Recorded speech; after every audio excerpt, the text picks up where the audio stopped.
જ્યારે પણ કોઈ દર્દી હોસ્પિટલ કે ક્લિનિકમાં સારવાર લેવા માટે આવે છે ત્યારે જો ડોક્ટરને તપાસ દરમિયાન એવું જાણવા મળે કે આ કેસ અકસ્માત, હિંસા, ઝેર યા પછી કોઈ કાયદાકીય કડીથી સંકળાયેલો છે તો આ કેસ મેડિકો લીગલ કેસના અંડરમાં આવે છે.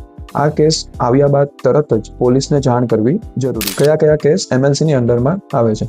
પહેલા છે રોડ અકસ્માત, એના પછી આવશે ઝેર અથવા શંકાસ્પદ ઓવરડોઝ, ઝઘડો અથવા શારીરિક કોઈ પ્રકારનો હુમલો, યા પછી કોઈ કેમિકલથી દાઝી જવું, ફેક્ટરી અથવા બીજા કોઈ કામના સ્થળે થયેલો અકસ્માત, અને એના પછી એક છે કે આપઘાત મીન્સ કે સુસાઇડ એટેમ્પ્ટ.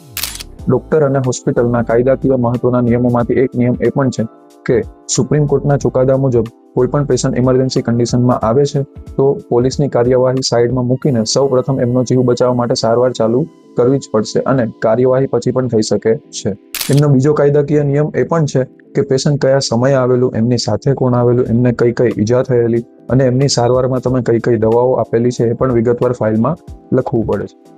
એમનો ત્રીજો કાયદાકીય નિયમ એ પણ છે કે પેશન્ટ અથવા એમના ફેમિલી મેમ્બર જોડે એક કન્સર્ન લેવો ખૂબ જ જરૂરી છે. કન્સર્ન મીન્સ કે આપણે જે આ સારવાર આપીએ છીએ તેનાથી કયા પ્રકારનું જોખમ છે એ એમની લેંગ્વેજમાં એમને સમજાય એ રીતે લખાવીને એમની સાઇન લેવી ખૂબ જ જરૂરી છે.